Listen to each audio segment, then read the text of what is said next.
Bonjour à toutes et à tous. Je vais à mon tour remercier chaleureusement les organisateurs de cette rencontre, la Fondation Gabriel Péri et Espace Marx, mais aussi effectivement Le Vent se lève et France-Amérique latine, d'avoir accepté de participer aux deux conférences, aux tables rondes que nous allons tenir cet après-midi sur les mutations de l'impérialisme américain, états-unien pour être plus précis, et les conséquences en France, dans le monde, de ces mutations que l'on voit à l'œuvre depuis quelques mois. Je veux d'emblée vous remercier aussi d'avoir été présent au rassemblement que nous avons organisé rapidement juste avant, en solidarité avec le peuple cubain, qui aujourd'hui subit un blocus encore renforcé et on est sans doute face à une crise humanitaire très importante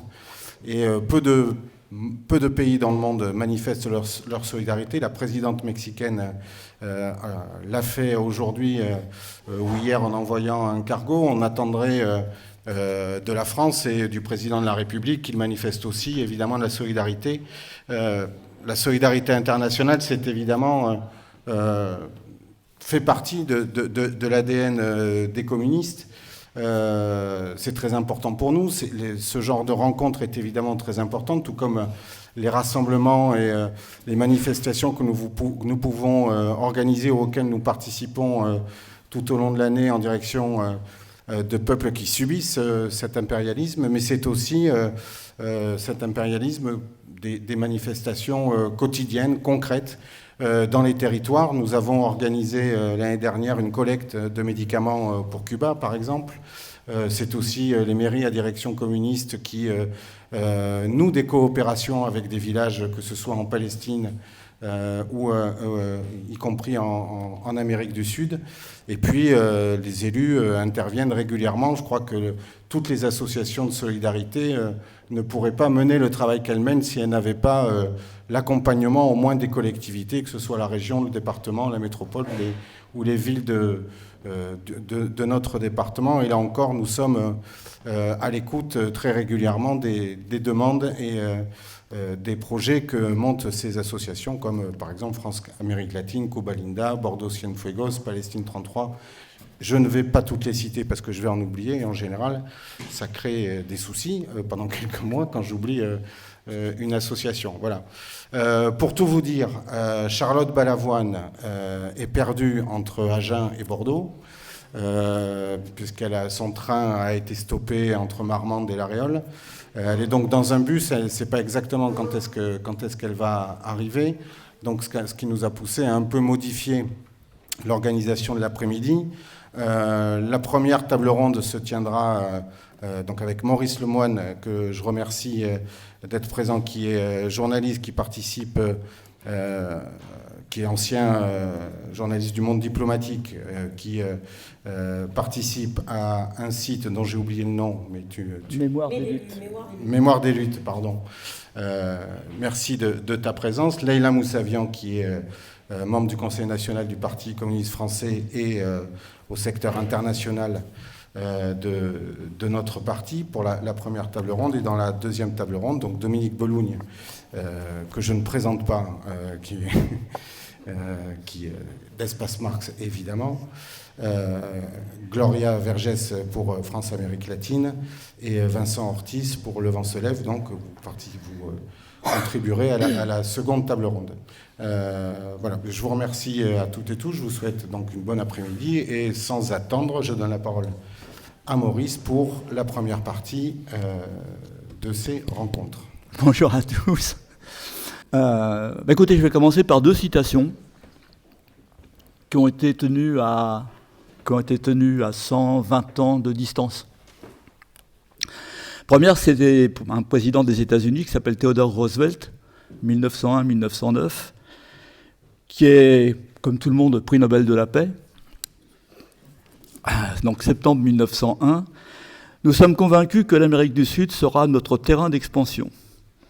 Il est inconcevable de continuer à tolérer que des peuples aussi indolents, réfractaires au progrès et incapables de se gouverner que les Latins d'Amérique centrale et du Sud occupent des terres aussi fertiles, aussi riche et aussi productif que celle du continent sud-américain. La destinée manifeste de cette nation, les États-Unis, est de posséder l'ensemble de l'hémisphère occidental. Ça, c'est 1901. Décembre de 2025, Donald Trump, presque prix Nobel de la paix. Le Venezuela est entièrement encerclé par la plus grande armada jamais rassemblée dans l'histoire de l'Amérique du Sud. Celle-ci ne fera que croître et le choc pour eux sera sans précédent jusqu'à ce qu'ils restituent aux États-Unis tout le pétrole, les terres et autres actifs qu'ils nous ont volés par le passé. 120 ans de différence. Si vous en trouvez une, vous me faites signe. Alors l'idée de départ, c'est de vous parler un tout petit peu de la doctrine de Monroe. Vous connaissez tous les plus anciens, 1823. 2 décembre 1823, Monroe, président des États-Unis, qui, à l'origine, pose le principe de non-recolonisation de l'Amérique par les Européens, qui viennent d'être chassés par les libertadores, par les indépendances de tous ces pays, et qui donc signifie, à l'égard des Européens, ne touchez pas aux Amériques, et puis très très vite, ça va se transformer par l'Amérique aux Américains, et en réalité l'Amérique aux Américains du Nord. Puisque, et je vais aller très très très vite, personne ne prend de notes, je peux foncer. Donc 1823, doctrine de Monroe, 1824, intervention militaire à Porto Rico, 1831 en Argentine, 1845-47 au Mexique, 1857 Nicaragua, 1860 Panama et encore Nicaragua, 1847 Chili, Bolivie, 1848 la guerre contre le Mexique permet aux États-Unis d'annexer 2 millions de kilomètres carrés de territoire mexicain. 2 février 1948, le traité de paix Guadalupe Hidalgo par lequel le Mexique est obligé de céder, outre le Texas, la Californie, le Nevada, l'Utah, l'Arizona, le Nouveau-Mexique. Les États-Unis versent généreusement 15 millions de dollars au Mexique pour tout ça. Et vous avez en 1845 apparaît la notion de destinée manifeste. On en parlait il y a 2 minutes, dans un article d'un journaliste qui s'appelle John O'Sullivan et qui justifie la nécessité de démontrer que les États-Unis sont un peuple élu de Dieu. Bien. Donc 1845, et on arrive à un élément qui va nous rapprocher de Donald Trump, qui est le corollaire de Roosevelt qui est ajouté à la doctrine de Monroe. Alors ça, ce sera le corollaire de Trump, c'est Gloria Vergès qui vous en parlera tout à l'heure dans la deuxième partie de la journée. On s'est partagé le boulot. Hein. Mais Theodore Roosevelt, donc président des États-Unis, en 1904, il ajoute son célèbre corollaire qui confère aux États-Unis un droit d'intervention en Amérique latine. Et il est formulé dans 2 textes qui sont demeurés dans l'histoire. Le premier, il est prononcé à Chicago le 2 avril 1903, et le deuxième, c'est au Congrès américain en décembre 1904, donc je vais vous en lire 2 petits extraits. Discours de Chicago. Il y a un vieil adage qui dit « Parlez doucement et portez un gros bâton. Vous irez loin. » Eh bien, si la nation américaine sait parler doucement et cependant construire et maintenir prête une marine puissante, la doctrine de Monroe ira loin. La marine puissante, vous le savez, elle est en ce moment face aux côtes de la République bolivarienne du Venezuela. Ça, c'était 1903. 1904, message au Congrès américain. Si une nation montre qu'elle sait agir de manière raisonnable et décente, si elle maintient l'ordre et remplit ses obligations, elle n'a pas à craindre d'intervention de la part des États-Unis. Mais des défaillances répétées et une carence du pouvoir se traduisant par un relâchement général de liens de la société civilisée peuvent, en Amérique comme ailleurs, nécessiter en dernière ressource l'intervention de quelques nations civilisées et, dans l'hémisphère occidental, l'adhésion des États-Unis à la doctrine de Monroe peut les pousser, dans de tels cas flagrants de manquement ou d'impéritie, à exercer, bien qu'à contre-cœur, un pouvoir de police internationale. C'est du Trump, hein ? C'est du Trump. Après, vous allez... Alors, je ne vais pas vous refaire toute l'histoire, évidemment, des relations entre les États-Unis et l'Amérique latine. Vous en connaissez une partie. Vous allez avoir la doctrine Truman, qui sera formulée en mars 1947, qui, elle, énonce le principe qui va fournir le point de départ de l'évolution ultérieure. Donc on est en 1947. La sécurité des États-Unis est en jeu partout où le communisme menace de s'imposer à des pays libres, soit directement par des pressions, soit indirectement en soutenant des minorités armées. Et là, on entre dans le concept de sécurité nationale. Là, pour le coup, on entre dans des périodes que vous connaissez avec les coups d'État au Chili, en Argentine, en Bolivie, au Pérou, dans les années 70. Il y a un secrétaire d'État d'Eisenhower, donc on est juste après la fin de la Seconde Guerre mondiale, qui s'appelle John Foster Dulles, qui est le père du concept stratégique de rollback en anglais, c'est-à-dire le refoulement. Et le refoulement, on le retrouve dans la nouvelle stratégie de Donald Trump, dont Gloria vous parlera tout à l'heure. Et le refoulement, c'est la Chine, aujourd'hui, à l'heure où nous parlons. À l'époque de Dulles, c'était le communisme en général. Chez Trump, c'est la Chine. Et puis, vous allez voir donc la doctrine de sécurité nationale. Et il est évidemment, il va de soi que cette notion qui est ostensiblement mise en avant de sécurité nationale, elle n'est pas l'unique préoccupation des États-Unis.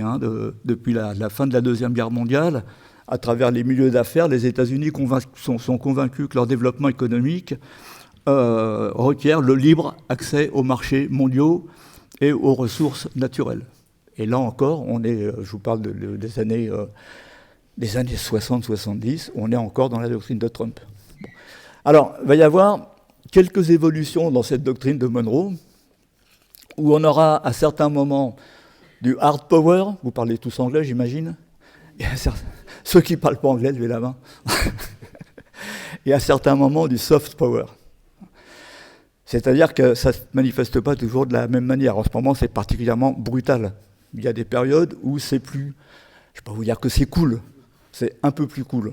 Il y a par exemple la période 60, John Kennedy, à un moment où il y a des vagues de mouvements populaires, à un moment où vient d'avoir lieu la révolution cubaine, à un moment où les États-Unis se rendent compte que s'il n'y a pas des réformes dans les pays d'Amérique latine, ça va mal tourner, ils vont perdre le contrôle.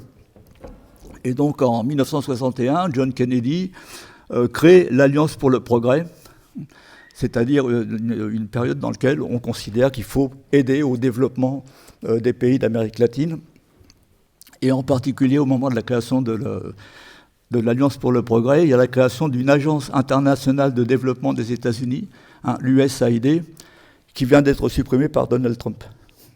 Vous vous souvenez, donc c'est de la coopération internationale théoriquement destinée à aider les pays latino-américains à sortir du sous-développement, et qui va elle aussi avoir deux aspects, deux versants. Alors il y a un premier versant qui a créé l'émotion lorsque Donald Trump tout récemment a supprimé l'USAID avec l'aide de son éphémère copain Elon Musk. C'est l'aide au développement, c'est l'intervention sur les grandes pandémies, c'est l'intervention en domaine de la santé, de l'éducation. Mais il va y avoir aussi, au sein de l'USAID, un versant beaucoup plus obscur, beaucoup plus inquiétant, c'est-à-dire qu'en fait, les subventions à tout un appareil d'opposition au gouvernement de gauche. C'est-à-dire que vous allez voir par exemple la création de la New Endowment for Democracy, la nouvelle fondation pour la démocratie. La nouvelle fondation pour la démocratie, ça naît à un moment où il y a un scandale lié à l'action de la CIA en Amérique latine. La CIA est intervenue, vous vous en souvenez, au moment du coup d'État contre Salvador Allende au Chili. Elle est intervenue un peu partout. Dans les années 80, elle intervient en Amérique centrale, dans le cadre des conflits armés, et on découvre, par exemple, que dans le conflit qui a déchiré le Nicaragua, la CIA a servi à financer ce qu'on a appelé la contre-révolution, avec l'argent de la drogue du cartel de Medellín. Enfin, il y a tout un scandale, et donc il faut faire en sorte que la CIA disparaisse un petit peu du panorama. Et on va créer un organisme qui s'appelle la Nouvelle Fondation pour la démocratie. Et donc elle est fondée par Ronald Reagan. Qui c'est qui a ri là? J'entends des rires dans la salle. Donc j'insiste quand même, nouvelle fondation pour la démocratie. Mais en fait, le premier président qu'on appelle ça la NED, hein, le premier président de la NED avoue le 1er juin 86 dans le New York Times, j'ouvre les guillemets, il serait terrible pour les groupes démocratiques du monde entier d'être vus comme subventionnés par la CIA. C'est parce que nous n'avons pas pu continuer à le faire que la fondation a été créée. Et puis vous avez le co-rédacteur des statuts de la NED, qui s'appelle Allen Weinstein, qui dans le Washington Post, le 22 septembre 1991, dit « La NED a été créée il y a 15 ans pour réaliser publiquement ce que la CIA a fait subrepticement durant des décennies. » La NED, elle est toujours en activité, indépendamment du fait que l'USAID a été paralysé partiellement par Donald Trump. Et évidemment, elle continue le même travail. La NED, elle va financer un tas d'organismes, d'organisations, d'ONG, qui, sous couvert de développement, bien souvent, vont en réalité être des organisations d'opposition. Et sans rentrer dans le détail, on n'aura pas le temps, la NED, souvent, et l'USAID ont financé des organisations locales dites de défense des droits de l'homme, des droits humains. Bon. Le problème, c'est que ces organisations, souvent, c'est des organisations d'opposition, mais que ce sont elles qui servent de matière première à des grandes organisations respectées et respectables parfois de la défense des droits humains, qui sont Amnesty International, Human Rights Watch, la FIDH, de sorte que, bien souvent, ce que vous annoncent ces grandes organisations dans lesquelles nous avons confiance en général, vient souvent d'organisations d'opposition qui sont directement financées par les États-Unis. Ou même éventuellement par l'Union européenne, parce que les États-Unis ne sont pas seuls à pratiquer l'impérialisme en Amérique latine. On parlera de l'Europe comme un sous-impérialisme. Hein. Pourquoi est-ce que je prends cet exemple ? Je vais vous donner 2-3 chiffres comme ça que j'ai récupérés dans mes notes avant de venir.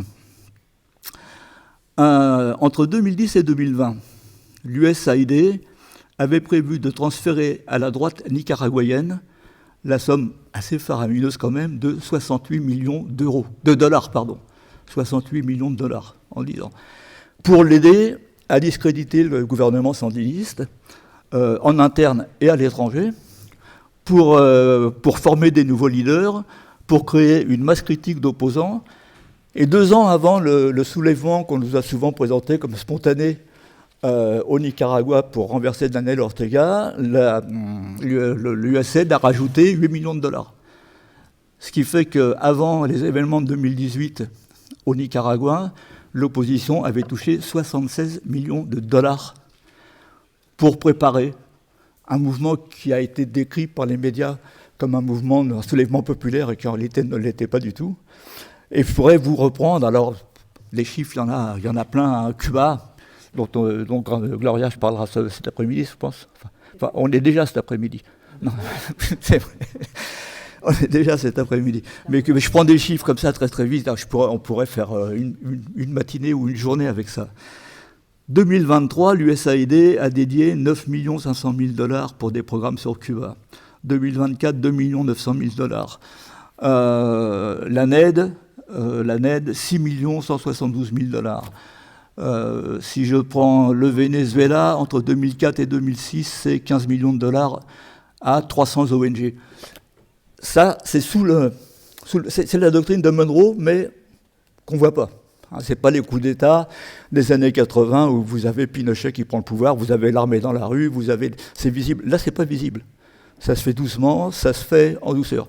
Et vous avez un responsable états-unien, Colin Powell, vous connaissez, secrétaire d'État, donc, qui en octobre 2001 dit « Aussi sûrement que nos diplomates et nos militaires, les ONG américaines sont dehors, en train de servir et de se sacrifier sur le front de la liberté.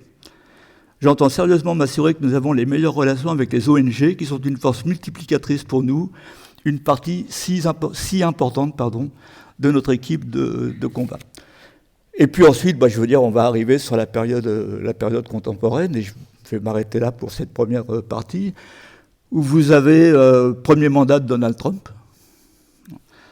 où le conseiller à la sécurité nationale de Donald Trump s'appelle John Bolton, vous vous souvenez, donne sur CNN son analyse de la situation au Venezuela. Dans cette administration, nous n'avons pas peur d'utiliser le mot doctrine de Monroe. C'est déjà dans le premier mandat de Trump, c'est expliqué. À quoi sert aujourd'hui, à l'heure où nous parlons, la doctrine de Monroe? Il y a eu, pendant le mandat de Joe Biden, c'est plus Trump, c'est entre Trump Ier et Trump II, vous avez Joe Biden, et vous avez à l'époque la chef du commandement de Sud de l'armée des États-Unis, qui s'appelle Laura Richardson, qui explique, lors d'une conversation avec un groupe de réflexion du Conseil de l'Atlantique, pourquoi Washington se soucie vraiment de l'Amérique latine. J'ouvre les guillemets. Avec toutes ces richesses en ressources et en éléments de terres rares, vous avez le triangle du lithium, nécessaire à la technologie d'aujourd'hui. 60% du lithium mondial se trouve dans le triangle de lithium, Argentine, Bolivie, Chili. Nous avons les plus grosses réserves de pétrole au Venezuela et au Guyana. Vous avez les ressources du Venezuela avec du pétrole, du cuivre, de l'or. Vous avez l'Amazonie, le poumon du monde. Vous avez 31% de l'eau douce du monde dans cette région. Cela a beaucoup à voir avec la sécurité nationale et nous devons commencer notre match. Ce n'est pas Donald Trump, c'est sous Joe Biden. Voilà, en gros, je termine sur, juste, je mords un petit peu sur Gloria, je ne peux pas m'empêcher. Non, là je parlais de l'Amérique latine, 5 janvier 2026, CNN, Stephen Miller, qui est le sous-secrétaire d'État à la Maison-Blanche, donc là c'est maintenant, c'est à l'heure où nous parlons, qui parle du Groenland, vous voyez, je sors de l'Amérique latine, j'ouvre les guillemets, on peut parler de subtilité internationale et tout le tralala, mais on vit dans le monde réel, régi par la force, la violence et le pouvoir. On peut circuler.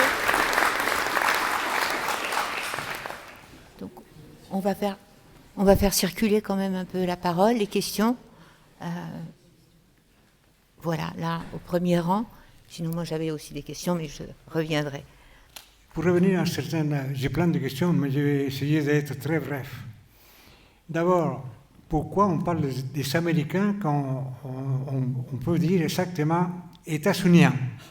J'ai remarqué ça, j'ai dit ça avec Nargueta il n'y a pas longtemps ici à Bordeaux. Et après, je crois qu'il commence à parler des États-Uniens et pas des Américains, parce que moi, je suis américain aussi, avec mon accent latino. Alors, l'intervention des États-Unis, c'est vieux comme le monde. Excusez-moi, Maurice, tu connais qu'on fait une émission toutes les semaines sur les actualités de notre Amérique latine en Dordogne, à Périgueux. Donc, on est au courant de ces... Désolé. Bon, et non, pour finir, donc, je ne vais pas trop m'attarder. Trump, j'ai suivi certaines interventions hier soir seulement à l'Assemblée sur la ministre de la Justice, la attorney Bondi. C'est incroyable. C'est beaucoup de monde corrompu. Et j'ai entendu parler de Trump comme un escroc et un Macron. Voilà. Non, et moi je voudrais quand même revenir à faire un petit point par rapport à ce que Maurice Lemoine nous disait au début. Ça veut dire ces deux, en effet, ce peuple élu, et si on traverse effectivement ces dominations, qu'à travers les actes que les États-Unis d'Amérique ont fait subir sur l'ensemble des peuples, déjà dans ce périmètre que sont les États-Unis, à savoir les Indiens, à partir du début. La violence, la domination, la répression fait partie, effectivement, est à l'œuvre. Et, je dirais, cette vision messianique ne va pas se limiter à leurs voisins, à proximité, en l'occurrence les peuples d'Amérique latine et d'Amérique du Sud. On va voir les États-Unis très rapidement. Je pense qu'il y a un temps dans l'histoire, je ne suis pas historienne, les historiens m'excuseront, mais je considère qu'il y a un temps très important dans l'histoire qui joue toujours dans notre histoire contemporaine de ce jour, c'est la Première Guerre mondiale. Et la fin de cette Première Guerre mondiale, qui va complètement rabattre les cartes. Et les États-Unis d'Amérique, qui, après la Seconde Guerre mondiale, c'est-à-dire ces deux guerres, vont leur profiter et ils vont obtenir à l'échelle internationale et mondiale cette place. Donc, je pense qu'il faut lier aujourd'hui, cette rencontre est consacrée à l'Amérique latine et ce qui se passe. Mais ce qui se passe dans, je dirais, le Golfe Persique, ce qui se passe en Israël, à l'aide à l'Israël par rapport à la Palestine, ce qui se passe dans le Proche et Moyen-Orient, s'inscrit absolument exactement dans la même logique, la logique de domination, en partant de ce qui est aujourd'hui avec Donald Trump la grande différence, je ne sais pas si tu partages ça, c'est que avec l'arrivée de Donald Trump, il n'y a que le vernis de l'impérialisme américain qui tombe. C'est tout. Tu l'as mentionné, qu'il s'agisse effectivement, moi je vais vous prendre par exemple, prenons Obama. Voilà, Obama et la Libye. Obama et la Libye, et il a aussi eu le prix Nobel, Obama. Et ce qui est dangereux par rapport à cet impérialisme, c'est que, à travers ces instruments qu'il a, et une novlangue qui envahit, qui matraque du matin au soir les populations du monde entier autour de cette notion de droit humain et de droit de l'homme, on peine, et en même temps, ça veut dire en invisibilisant tous ceux qui veulent accéder uniquement à leur indépendance, leur souveraineté, en les déshumanisant et surtout en diabolisant au maximum pour faire accepter, dans un pays comme la France, moi je suis surprise, que dans un pays comme la France, chez nous, vous savez, le massacre de milliers, de dizaines de milliers d'enfants, on ne sort plus dans la rue. On n'entend plus. Quand on entend les chaînes même publiques, et c'est là où ça devient dangereux, on n'aura plus besoin de CNews, de Bolloré, de tout ça. Sur nos chaînes publiques, Maduro est un dictateur. Donc on oublie le fait qu'effectivement, un territoire, il y a une souveraineté nationale, on attaque un territoire, on enlève son président. Si demain on nous enlevait Macron, alors peut-être ce serait bien, je ne sais pas quelle serait notre réaction, mais si on vient nous enlever Macron, je ne sais pas quelle réaction nous aurions. Généralement, on considérait que ça serait peut-être bien si on nous avait enlevé par exemple Sarkozy, hein, peut-être, ou peut-être demain. Mais ça veut dire qu'on accepte, on acquiesce, donc il y a cette domination qui est rentrée idéologiquement dans toute, je dirais, comment dirais-je, je cherche le mot, dans tous les interstices de notre société, on le voit partout. Et donc, je pense, Maurice, que la violence subie par les peuples d'Amérique latine, par les États-Unis, autant que la violence subie par d'autres peuples de par le monde, relève d'une logique, la supériorité, et c'est dangereux. Et là, quand on parle de fascisme, on y est. Ce qu'on dirait, ce que l'Allemagne hitlérienne aurait appelé les Untermenschen. On ne compte pas. 40 000 Palestiniens, 60 000 Palestiniens, 70 000 Palestiniens, ça ne compte pas. Mais quand il y a des soldats israéliens, on les a assassinés même s'ils sont 3. Donc on rentre dans... Et c'est terrible parce qu'on est en train de mettre, si vous voulez, dans cette société qui se dit, chez nous maintenant, on est gréco-romain, judéo-chrétien. Voilà. Ça devient le monde civilisé. Le reste du monde, c'est les sauvages. Et les sauvages, il faudrait effectivement, on a le droit de les contenir. On a le droit de les attaquer, parce qu'il faudra les civiliser, il faudra les soumettre à notre volonté. Ça, c'est la logique dangereuse qui domine dans le monde. Je ne sais pas si vous le partagez, mais je pense, par exemple, à l'heure où nous parlons, il se peut que dans 24 heures, dans 48 heures, une république horrible de la République islamique d'Iran soit attaquée. Allons-nous pour autant défendre cette attaque? C'est là la question qui nous est posée. C'est là le jeu pervers auquel, effectivement, l'ensemble de nos canaux d'information, presse écrite, audiovisuelle, etc., maintenant on a les réseaux et compagnie, nous entraîne. Et c'est tellement monstrueux, et à travers ces mêmes USAID, même par rapport à l'Iran, même par rapport à cette république théocratique horrible et ignoble, même par rapport à ça, il y a effectivement des fabriques, parce que derrière, il y a cette volonté pour les États-Unis de reprendre la place qu'ils ont perdue en 1979, par exemple, en Iran, de reprendre cette place et de s'installer, peu importe la liberté des Iraniens.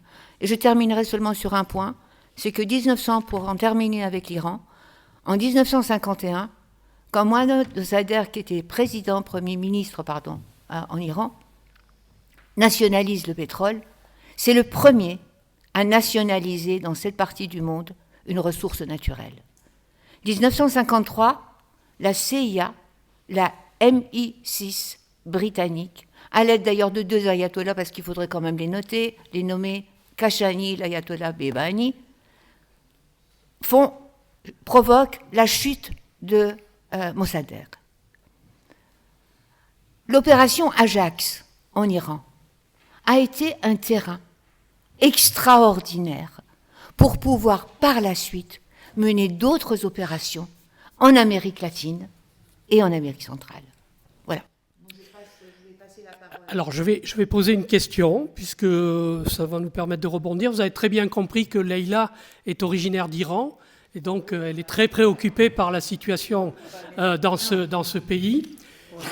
Non, mais je suis chargée effectivement du Proche et Moyen-Orient au niveau du secteur international du Parti communiste. Tout à fait. Donc cette partie, effectivement, m'importe. On est d'accord. Voilà. Ce que je voulais dire, non, alors moi j'ai envie de poser une question.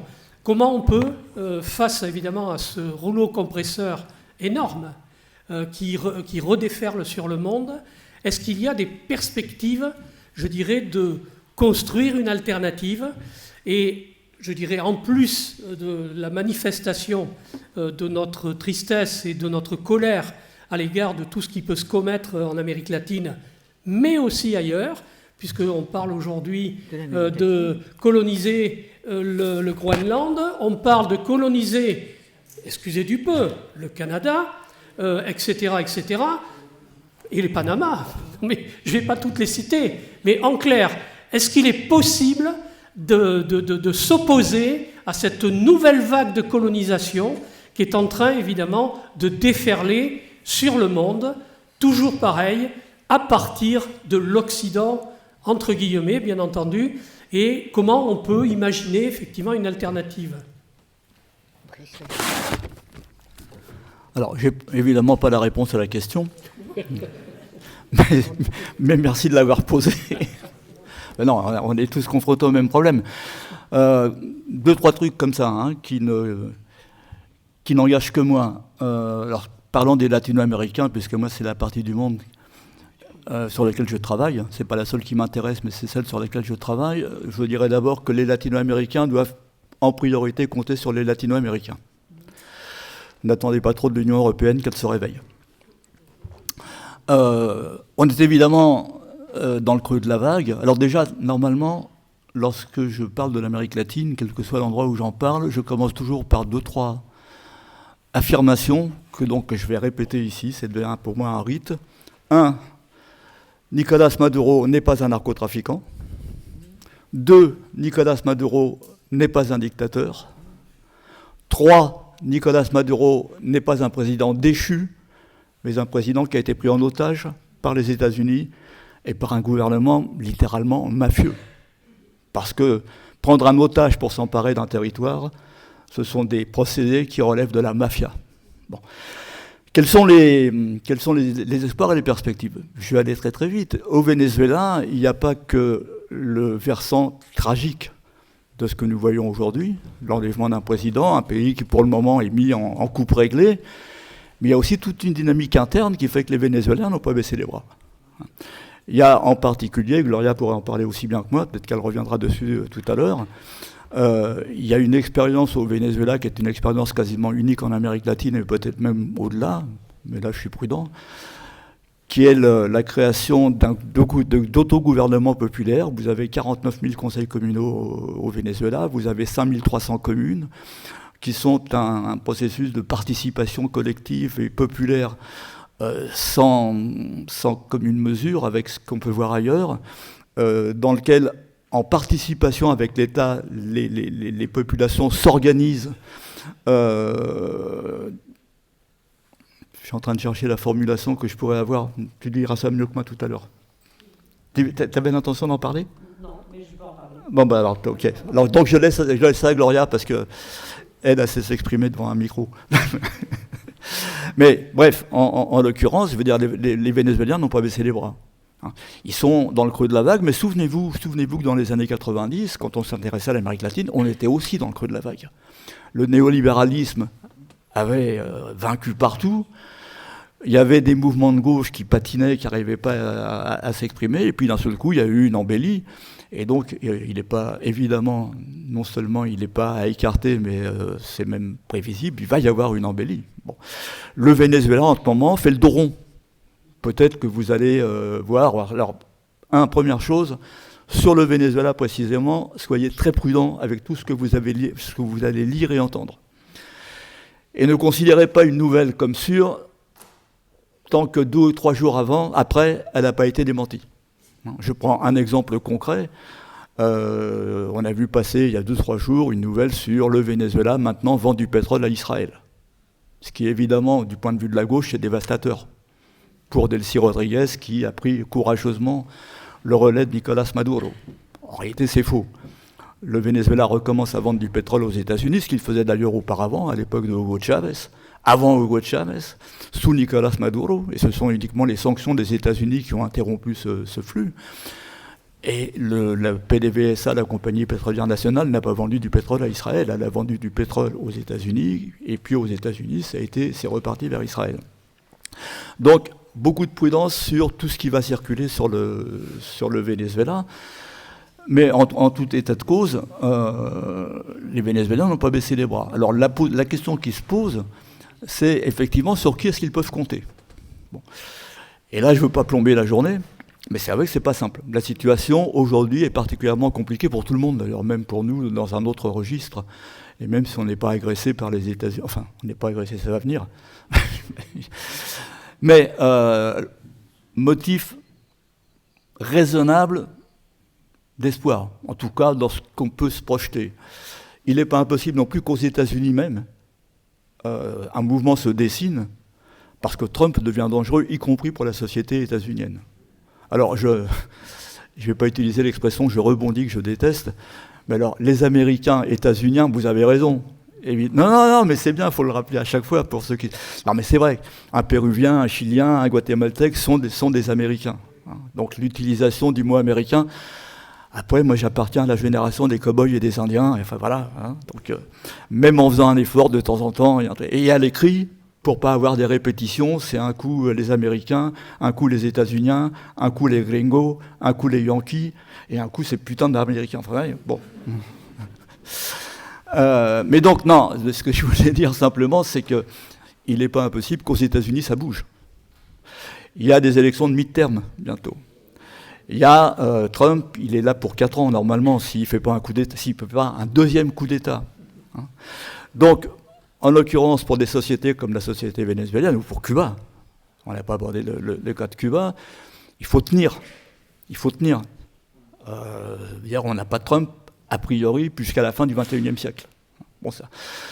Deuxième sujet de préoccupation, c'est Cuba, qui est encore plus difficile que pour le Venezuela. Le Venezuela est un pays riche, le Venezuela n'est pas une île. Le Venezuela peut arriver à survivre. Pour Cuba, là, pour le coup, il faudrait une mobilisation générale. Alors bon, vous êtes là, donc c'est pas à vous qu'on va reprocher de ne pas vous mobiliser. Mais là, et on retombe sur des problématiques qui ont été évoquées, c'est-à-dire l'appareil médiatique, c'est-à-dire la manière dont l'opinion publique est formatée, la manière dont les gauches ont été et se sont désarmées. Mais et d'ailleurs, moi, en ce qui me concerne, je veux dire, une manifestation, c'est Cuba et le Venezuela. Ça va ensemble. Ça va ensemble. C'est une erreur d'avoir des manifestations pour Cuba ou des manifestations pour le Venezuela. C'est les deux, là. Cuba, sans le pétrole vénézuélien, heureusement, il y a encore une présidente en exercice, la présidente mexicaine, Claudia Sheinbaum, qui fait honneur à son pays.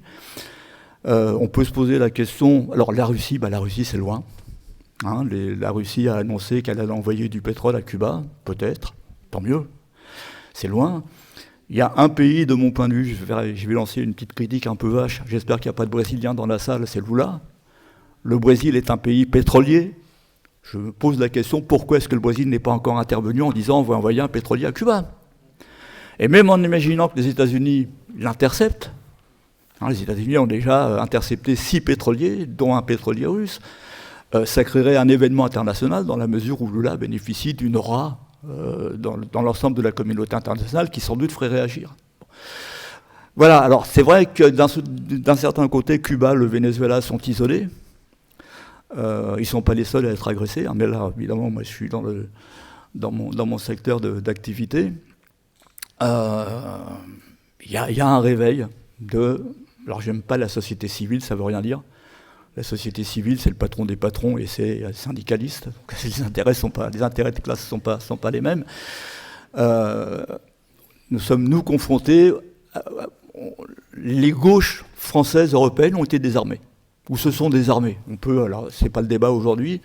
Et là, tant qu'on n'aura pas un sursaut, étant entendu, par exemple, si je prends le cas du Venezuela, mais même de Cuba, à la limite, ce sont devenus des objets de politique intérieure. Il y a le parti qui va défendre le Venezuela aujourd'hui, tout le monde va lui tomber dessus. Alors ça a été le cas pour la France insoumise. Le PC et Cuba, c'est une longue histoire, donc c'est moins sensible. Mais encore, en imaginant que demain, il y a une grosse campagne pour défendre Cuba, c'est vous défendez une dictature, vous défendez un parti unique. Et du coup, les gauches se sont paralysées, se sont tues, se taisent, ont beaucoup de mal. Alors si, il y a Jean-Luc Mélenchon s'est prononcé pour la libération de Nicolás Maduro, Fabien Roussel aussi, le PC se prononce pour Cuba, mais on fait ça quand même en mode discret. Voilà. Et là, je termine sur une intervention qui est complètement personnelle, et là encore, ça n'engage que moi. Hein. La gauche n'a pas intérêt à être discrète. La gauche a intérêt à défendre ses valeurs. Quitte à être attaquée, mais au moins pour être rejointe par ceux qui se rendent compte qu'on demeure attaché à nos valeurs. Ouais. Une question, après je vous repasse la parole. Monsieur Lemoine, merci pour ces informations. Vous êtes un connaisseur du Venezuela. Je ne voudrais pas utiliser le terme d'expert qui est vraiment dévoyé de nos jours dans la presse française. Mais quelle information contradictoire vous donneriez à ceux qui ont entendu dire que, effectivement, le pétrole vénézuélien, c'était une ressource essentielle de l'avenir de ce pays.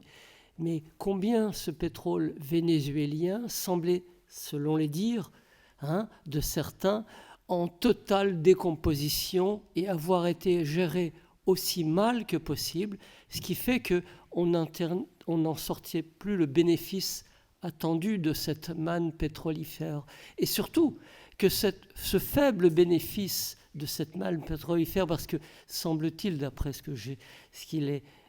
qu'il peut être véhiculé comme information, beaucoup de puits de pétrole sont aujourd'hui totalement inutilisables du fait qu'ils n'ont pas été maintenus en état.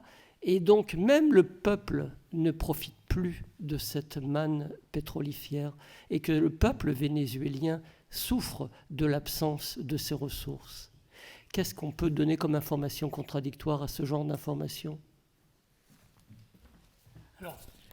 Gloria développera beaucoup tout à l'heure sur cette question-là, mais tu peux y aller. Hein. Non, mais moi, je n'ai pas prévu de parler du Venezuela. Mais je voulais par contre te poser une question pour rejoindre la question de monsieur. 3 janvier, 36 ans après l'intervention militaire au Panama, qui a fait plusieurs milliers de morts, on ne sait toujours pas combien il y a eu de morts dans cette intervention au Panama, les États-Unis interviennent militairement au Venezuela. Donc, est-ce que tu peux nous parler un petit peu de ce qui s'est passé et nous dire un peu quel est l'impact sur le Venezuela? Ça va rejoindre la question de monsieur. Alors je vais prendre dans l'ordre, d'abord la vôtre et puis celle de Gloria. Je vous signale que Gloria, elle peut répondre aux deux. Hein. Aux 2 questions. Elle me pose des questions, c'est juste pour me faire plaisir. C'est toi la vedette aujourd'hui. Alors, le pétrole. Venezuela est un pays producteur de pétrole, les plus grosses réserves de pétrole au monde, vous connaissez tous la chanson. Parce que ce n'est pas une chanson, d'ailleurs, c'est une réalité. Il y a un élément qu'il faut vraiment prendre en compte. Ma doctrine de Monroe, là, tout à l'heure, qui ouvre un boulevard à ce qui vient de se passer. C'est Barack Obama. En mars 2015, lorsqu'il signe un décret faisant du Venezuela une menace exceptionnelle et inusuelle pour la sécurité nationale des États-Unis. C'est lui qui ouvre la voie à ce qui s'est passé le 3 janvier dernier. À partir de 2016, le Venezuela est un pays qui va être sanctionné. Alors,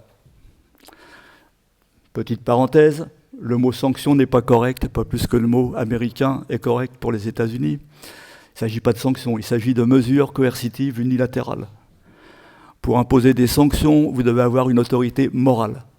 Les États-Unis n'ont aucune autorité morale pour imposer des sanctions à qui que ce soit. Premier point.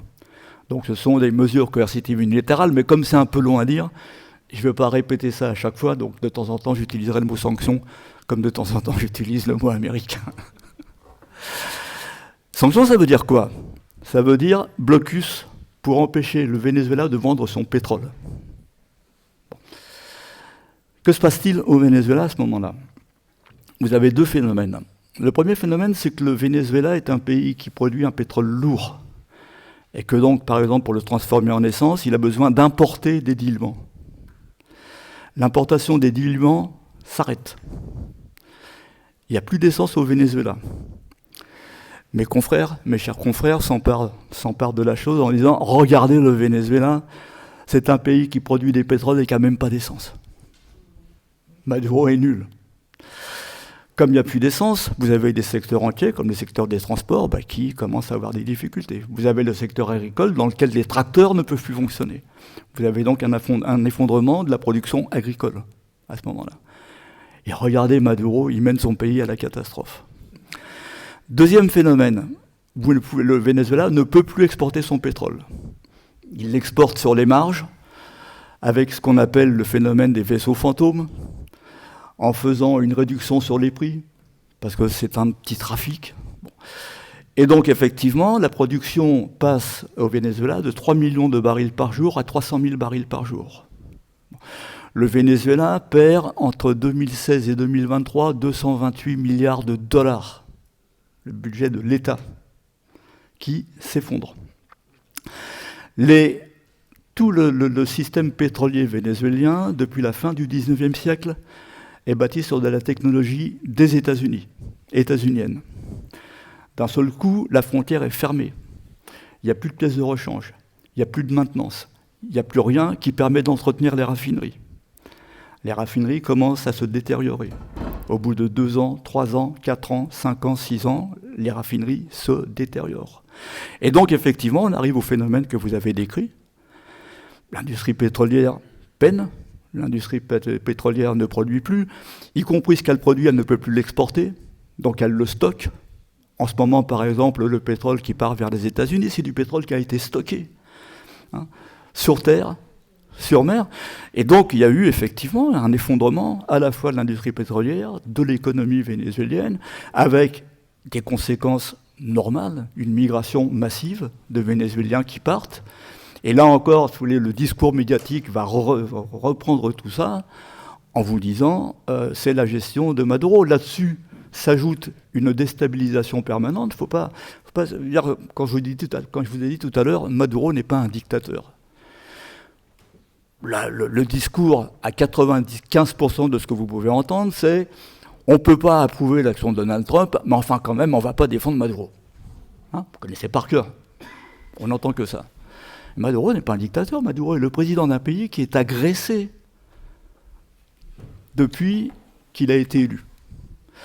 Maduro a été victime d'une tentative d'assassinat par drone le 4 août 2018, d'une tentative d'invasion mercenaire en 2020 venant de Colombie, d'une déstabilisation permanente, d'une opposition qui a mené des violences insurrectionnelles qui ont donné lieu à de la répression. Oui, il y a des prisonniers pour des raisons politiques au Venezuela.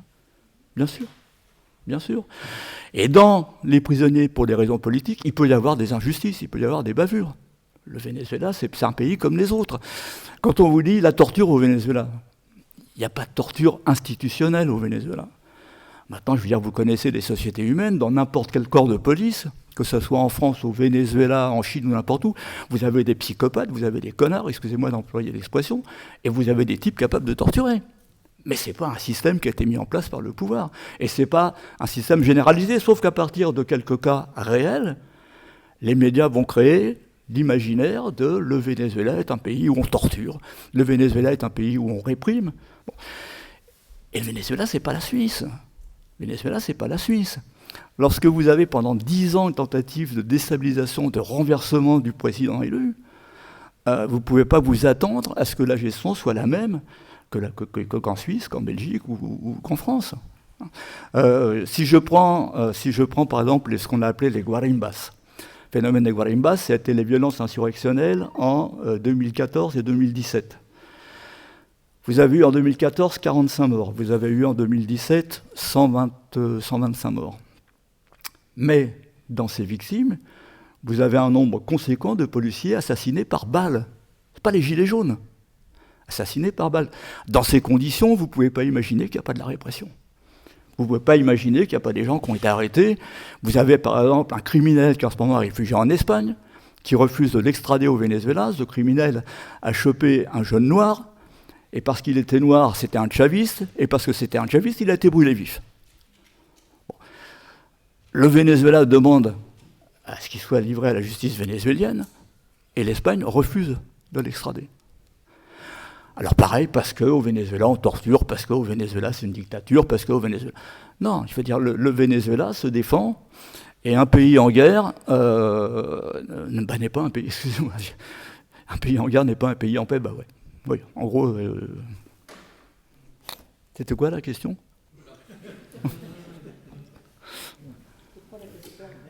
3 janvier. Ah, 3 janvier. 36 ans après, merci, Gloria. Ça veut dire, et quel est l'impact d'abord sur le Venezuela, sur l'Amérique latine, j'en parlerai moi. Ah, ouais.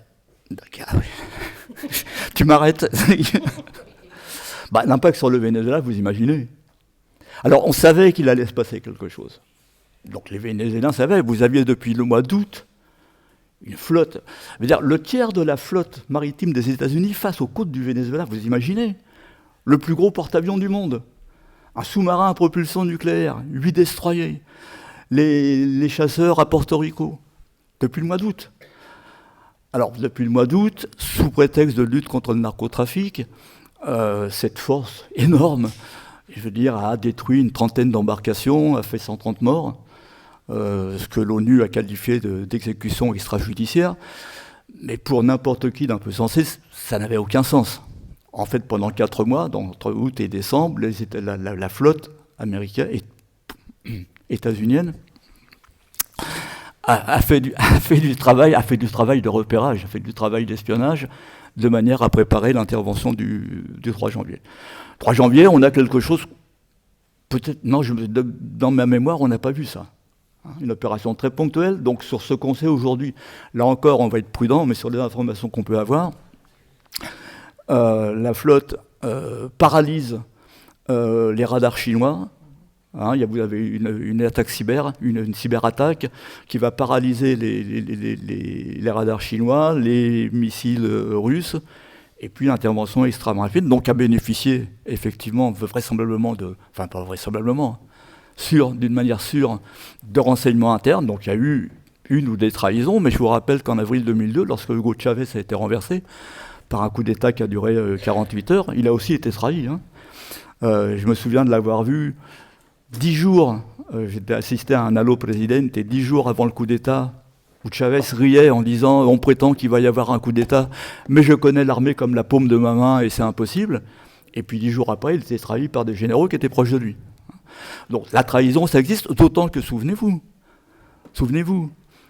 Pamela Bondi, dont vous parliez tout à l'heure, a mis la tête à prix de Nicolas Maduro, 50 millions de dollars. C'est le Far West. Hein. Avec 50 millions de dollars sur la table, évidemment que vous provoquez des trahisons. Mais pour le coup, ça ne veut pas dire, par exemple, une des thèses qui circule, que Delcy Rodriguez et son frère Jorge Rodriguez, président de l'Assemblée nationale, ont trahi. C'est pas ça le problème. Le problème, c'est que vous avez des trahisons ponctuelles qui ont permis de choper Maduro. Bon. C'est une opération... Alors, je vous l'ai dit, le prétexte, ça a été... vous savez que l'acte d'accusation contre Nicolas Maduro, qui a été présenté à un juge, et qui a déclaré « je suis un prisonnier de guerre », c'est narcotrafic. Narcotrafic et conspiration de narcotrafic. Possession de mitrailleuses, alors là, entre parenthèses, on rentre dans le délire, et conspiration de possession de mitrailleuses. Je m'arrête sur ce point-là parce que c'est important. Parce que vous allez vous demander, mais pourquoi est-ce que c'est narcoterrorisme et conspiration de narcoterrorisme ?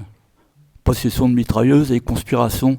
Parce qu'en droit aux États-Unis, la conspiration n'a pas besoin de preuves. Il suffit simplement, sur un événement circonstanciel, de pouvoir dire qu'il peut y avoir eu ou qu'il y aurait eu une conspiration. Donc pour condamner, il n'y a pas besoin de preuves. Pour ceux d'entre vous qui sont intéressés il y a quelques années au cas des 5 Cubains de Miami, ils avaient été condamnés sur cette base-là, sur la base de conspiration, donc il n'y avait pas de preuves. Mais ils avaient pu. Bon. Quel est l'impact au Venezuela ? L'impact, vous le connaissez, c'est que le pays, pour le moment, et le gouvernement, la vice-présidente qui a pris le relais, a un pistolet sur la tempe. Trump l'a dit clairement, enfin il l'a dit publiquement en plus. Il a dit publiquement, si Delcy Rodriguez n'obéit pas aux ordres que nous lui donnons, elle va subir un sort pire que celui de Nicolas Maduro. Le plus surprenant, c'est pas qu'il ait dit ça. C'est que dans ce qu'on appelle la communauté internationale, personne ne réagit. C'est ça le problème. Trump, c'était Trump. Bon. Et là encore, vous avez Marco Rubio qui a dit, là encore, publiquement, si nous ne sommes pas satisfaits de l'action du gouvernement vénézuélien, une nouvelle opération armée est possible. Donc le pays actuellement vit avec un pistolet sur la tempe et en même temps avec une continuité, puisque le gouvernement, avec beaucoup de sang-froid, pour le moment réussit à maintenir la paix, la stabilité, va opérer un repli stratégique. Hein. Lorsque vous marchez avec un pistolet sur la tempe, c'est pas la même chose que de marcher avec les mains dans les poches en sifflotant. Donc il va y avoir un repli. Donc il y aura à la fois la satisfaction à droite de voir le Venezuela, revenir en arrière. Il y aura à la fois des critiques venant de la gauche ou de l'extrême gauche disant « Regardez, Delcy est en train de trahir la révolution bolivarienne ». Non, il y a une situation concrète, il y a un rapport de force concret. Le Venezuela est dans le creux de la vague, mais en même temps, je vous l'ai dit tout à l'heure, il y a les communes, il y a les milices populaires, il y a une base populaire, et le chavisme n'est pas mort. Le chavisme n'est pas mort. Alors, là encore, et puis j'arrête parce que je vais te laisser un peu de temps, Gloria. Non, mais je vois que tu t'inquiètes. On vous parle de madurisme. C'est le madurisme. C'est quoi ? Ça n'existe pas, le madurisme. Au Venezuela, c'est le chavisme. Le madurisme est un terme qui a été inventé par certains de nos amis ou ex-amis de gauche ou d'extrême gauche, qui ont soutenu Chavez parce que c'était rayonnant, parce que c'était enthousiasmant, et que donc tout le monde était à Caracas. Hein, si je vous fais la liste de ceux qui sont passés à Caracas. Et puis il y a un moment, ça devient plus compliqué. Alors on décampe. Alors on se retire. Et comme on ne veut pas avoir l'air de trahir ce qu'on a aimé, on dit c'est plus du chavisme, c'est du madurisme. Mais en réalité, non. Maduro, il est dans la logique de la révolution bolivarienne, dans les difficultés qu'il a dû affronter. C'est-à-dire avec une agression permanente. Et je termine juste cette petite intervention par une citation de Fidel Castro, qui un jour, dans un grand congrès international, avec des délégués de toute l'Amérique latine, un délégué latino-américain prend la parole et dit « Camarades ». Bon.